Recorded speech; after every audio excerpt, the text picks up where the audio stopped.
Halo Sobat Minsi, balik lagi di channel YouTube Sinar Shop Store. Kali ini aku mau review handphone yang harganya murah, cuman di 1 jutaan aja. Yoi, siapa lagi kalau bukan Redmi A3.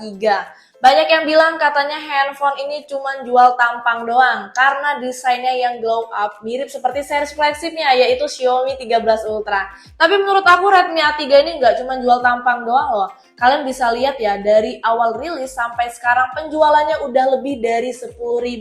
Oke deh, nggak usah nunggu lama-lama lagi, langsung aja kita review. Let's go!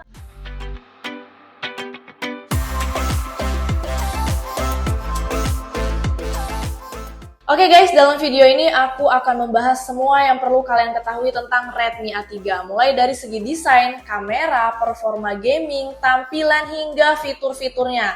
Tapi sebelum itu kita lihat dulu nih untuk paket penjualannya ada apa aja. Isi dalam kotak penjualan Redmi A3 ini mencakup ponsel, SIM injektor, kepala adaptor 10 watt, kabel USB Type-C, buku garansi dan juga buku panduan, serta kartu ucapan terima kasih. Untuk desain bagian belakang Redmi A3 ini menggunakan lapisan polikarbonat yang memberikan kesan mewah berkat finishingnya yang glossy dengan efek glitter. Namun, hal ini juga membuatnya rentan meninggalkan sidik jari ya. Sementara itu, framenya ini terbuat dari polikarbonat yang tidak terlalu tebal, memberikan kenyamanan ketika digenggam. Dengan dimensi tinggi 168,4 mm, lebarnya 76,3 mm, tebalnya 8,3 mm dan beratnya di 200 gram.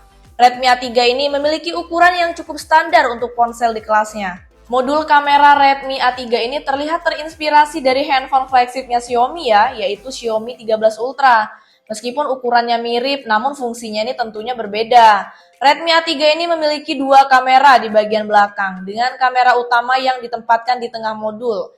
Kamera tambahan dan LED flash ditempatkan di sisi kanan dan juga kiri, memberikan komposisi yang baik. Hal ini tentunya menambah kesan premium pada desain handphone yang harganya terjangkau. Di sisi kanan terdapat tombol volume dan juga tombol power yang juga berfungsi sebagai fingerprint. Bagian bawahnya ini dilengkapi dengan lubang charger dan juga mikrofon. Sementara untuk bagian atasnya terdapat lubang speaker dan juga jack audio.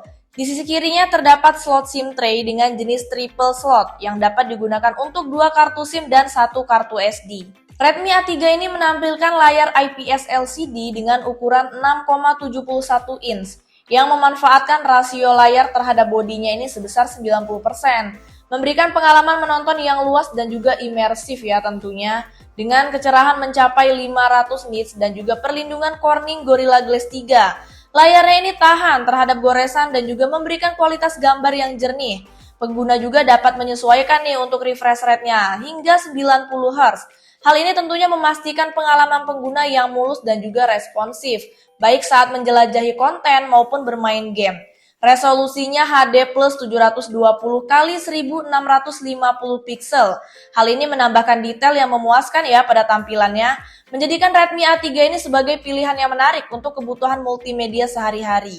Perlu diketahui ya guys, mulai dari generasi pertama Redmi A series hingga Redmi A3, sistem operasi yang dipakai adalah stok Android atau Android murni. Ini berarti Redmi A3 ini tidak menggunakan antarmuka MIUI seperti pada handphone Redmi ataupun Xiaomi lainnya. Nah, karena tidak menggunakan antarmuka MIUI, Redmi A3 ini tidak dibebani oleh bloatware ataupun iklan yang mengganggu ya. Xiaomi juga menyediakan 2 kali pembaruan perangkat lunak dan 3 tahun pembaruan patch keamanan sejak Redmi A3 ini dirilis. Dengan perangkat lunak bawaan Android 14, Redmi A3 ini akan menerima pembaruan hingga Android 16 loh. Patch keamanannya juga akan terus diperbarui hingga tahun 2027. Redmi A3 ini juga didukung oleh prosesor MediaTek Helio G36 yang handal, disandingkan dengan RAM 4GB dan penyimpanan internal 128GB. Menggunakan teknologi LPDDR4X dan eMMC 5.1 secara berurutan. Kemampuan ekspansi penyimpanannya ini mencapai 1TB, memberikan fleksibilitas yang besar bagi pengguna dalam menyimpan beragam konten. Selain itu, perangkat ini juga mendukung ekstensi memori hingga 8GB, menjadikannya cocok untuk kebutuhan multitasking yang lancar. Ketika bermain PUBG Mobile, settingan yang didapat mode smooth medium dan balance medium, serta giroskopnya juga tidak aktif. Pengalaman bermain seringkali terganggu oleh lag yang berulang dan untuk responnya ini terkadang terlambat. Kualitas grafisnya juga jauh dari kata memuaskan, menjadikannya kurang cocok ya untuk game berat meskipun suhu perangkatnya ini tetap stabil. Sementara itu ketika bermain Mobile Legends dengan settingan frame rate tinggi dan grafisnya tinggi juga, penggunaannya juga mengalami delay dalam respon dan kualitas grafisnya ini yang tidak memadai ya. Disarankan untuk menurunkan pengaturan frame rate-nya menjadi sedang saja. Untuk mengurangi lag-nya, meskipun begitu suhu perangkatnya ini tetap stabil selama penggunaan. Speaker Redmi A3 ini berjenis mono dan memiliki kualitas suara yang cukup kencang. Meskipun begitu, bassnya ini terdengar kurang memuaskan ya, terasa agak cempreng gitu. Untuk mendapatkan pengalaman mendengarkan yang optimal, disarankan untuk mengatur volume pada rentang 80-90%, yang dimana suaranya ini menjadi lebih seimbang dan pas untuk dinikmati.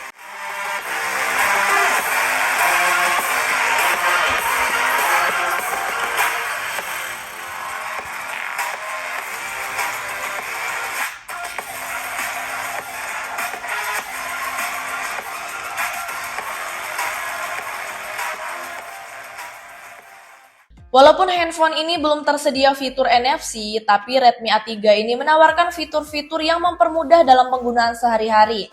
Seperti sensor sidik jari yang ditempatkan di samping dan untuk responnya juga cukup cepat ya, memberikan kenyamanan dalam membuka kunci layar. Selain itu, terdapat juga fitur angkat yang memungkinkan layarnya ini menyala secara otomatis saat mengangkat ponsel, baik saat dalam kondisi layar terkunci maupun layarnya mati. Menambah kemudahan akses ya tentunya. Fitur tambahan yang menarik adalah kemampuan untuk menambah teks di layar kunci, yang memungkinkan pengguna untuk menampilkan informasi kontak ataupun nama pada layar kunci. Hal ini tentunya berguna ya untuk situasi darurat atau ketika ponsel kalian hilang. Redmi A3 ini dibekali dengan baterai berkapasitas besar yaitu 5000 mAh, yang menawarkan daya tahan yang cukup untuk penggunaan sehari-hari. Meskipun pengisiannya ini menggunakan pengecasan 10 watt, dalam 1 jam pengisiannya ini hanya mampu menambahkan sekitar 39%. Namun dalam penggunaan harian hasilnya cukup memuaskan. Misalnya dalam 1 jam menonton YouTube baterainya ini berkurang sekitar 6%. Sedangkan dalam 1 jam menggunakan aplikasi seperti TikTok, baterainya ini berkurang sekitar 10%. Ketika bermain game seperti Mobile Legends 1 jam berkurang 10%, dan ketika bermain game PUBG Mobile berkurang 12%. Redmi A3 ini menyajikan pengalaman fotografi yang sederhana dengan kamera belakang 8 megapiksel yang berfungsi sebagai kamera utama. Meskipun hanya menggunakan satu kamera belakang, fitur-fitur seperti mode HDR, mode potret, dan juga time-lapse tetap memberikan variasi dalam pengambilan foto. Kamera belakang juga mampu merekam video dengan resolusi 1080p dan juga 720p pada 30 fps. Di sisi depan terdapat kamera water drop 5 megapiksel yang juga dilengkapi dengan fitur seperti mode HDR, ring cahaya lembut, dan juga mode potret, sehingga memberikan opsi yang cukup baik untuk foto selfie. Kamera depan juga mampu merekam video dengan kualitas yang sama, baik pada resolusi 1080p dan juga 720p pada 30 fps. Menjamin hasil yang cukup memuaskan ya untuk kebutuhan fotografi dan juga pengambilan video sehari-hari. Hasil kamera Redmi A3 ini menunjukkan performa yang beragam tergantung pada kondisi pengambilan gambar. Dalam pengaturan HDR, hasil fotonya ini cenderung terang meskipun terkadang terdapat sedikit backlight. Namun ketika di zoom, kejernihannya ini masih tetap terjaga dengan baik ya. Sementara itu dalam pengaturan non-HDR, kontras warnanya ini sebenarnya hampir sama dengan yang HDR, namun kurang detail. Dan ketika di zoom, keburamannya lebih terlihat. Untuk kamera selfie-nya, kontras warnanya lumayan, namun detailnya ini kurang jernih. Dan juga terkadang terlihat tidak realistis karena efek filter. Potret belakang menampilkan kontras warna yang bagus dengan hasil yang terang, meskipun efek blur objeknya ini tidak selalu stabil dan juga kurang detail. Potret depan sayangnya menunjukkan kontras warna yang kurang, walaupun cahayanya ini cukup memadai ya, dan juga efek blurnya ini terkadang kurang stabil, karena bokehnya tidak tepat pada objek utama. Saat menggunakan zoom 10 kali, kontras warnanya kurang, agak blur juga, dan juga terdapat sedikit noise. Meskipun tulisan yang agak besar ini masih dapat terbaca. Pada pengambilan foto dengan kamera belakang dalam kondisi malam hari, hasilnya lumayan ya. Tidak terlalu gelap, namun detailnya ini kurang jernih dan juga sedikit blur. Dan juga terdapat sedikit noise. Untuk video belakang, di sini resolusinya sama ya dengan video depan. Resolusi yang paling tinggi yaitu 1080p pada 30 fps. Di sini aku pakai yang 1080p dulu. Untuk kontras warnanya ini lumayan bagus, tapi kurang detail ya untuk objeknya. Di sini juga bisa kita zoom sampai 6 kali zoom. Nah, untuk kualitasnya seperti ini, nggak terlalu ngeblur, cuman ada sedikit noise. Tapi tulisan masih tetap kebaca ya. Dan untuk zoomnya ini juga kurang smooth menurut aku. Nggak ada fitur ultra stabil, jadi kurang oke ya. Kalau misalkan ini sudah ada fitur ultra stabil, jadi nggak terlalu jelek lah hasilnya. Selanjutnya aku pakai resolusi yang paling rendah, yaitu 720p pada 30 fps. Kalau di resolusi yang paling rendah ini perbedaannya adalah di sini terlalu backlight ya. Beda dengan yang 1080p. Terus juga agak gelap. Padahal di sini cahayanya juga cukup terang. Karena aku pengambilan videonya di siang hari. Dan di sini juga sama, bisa di zoom sampai 6 kali zoom. Kualitasnya seperti ini. Ketika di zoom nggak terlalu beda jauh ya dengan yang 1080p. Cuman untuk cahayanya lebih gelap aja di resolusi ini. Oke, sekarang aku mau merekam di kamera depan. Ini aku pakai resolusi yang paling tinggi yaitu 1080p 30 fps. Jadi mentok di 1080p pada 30 fps ya, belum ada 2K ataupun 4K. Dan juga di sini belum ada fitur ultra stabil. Jadi real aja kayak gini. Pas aku pakai buat jalan pelan ini agak patah. Kalau dari bawah seperti ini. Untuk kontras warnanya sih cukup bagus ya. Karena ini di HP 1 jutaan biasanya nggak sebagus ini menurut aku. Bahkan ada yang hasilnya tuh banyak noise, terus lagi backlight banget. Ini sih emang agak backlight tapi nggak terlalu parah ya. Oke, selanjutnya aku pakai resolusi yang paling rendah yaitu 720p 30 fps. Di sini juga sama, tidak ada fitur ultra stabil. Jadi kalau kita pakai buat jalan pelan, berasa banget patahnya. Kalau untuk detailnya sih ini nggak terlalu beda jauh dengan yang 1080p ya. Kalau dari bawah seperti ini. Di sini juga agak backlight. Lebih backlight ya jika dibandingkan dengan yang 1080p tadi. Untuk kontras warnanya sih ini juga hampir sama dengan yang 1080p.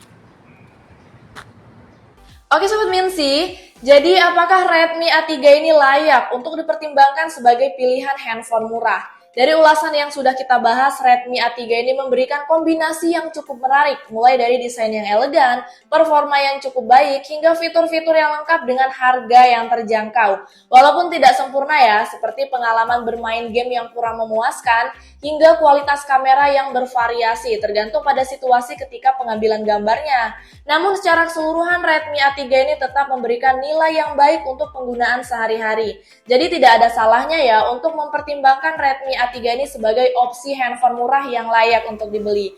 Oke deh, terima kasih yang udah nonton. Semoga video aku bermanfaat. Jangan lupa like, komen, dan juga subscribe. See you on next video. Bye-bye!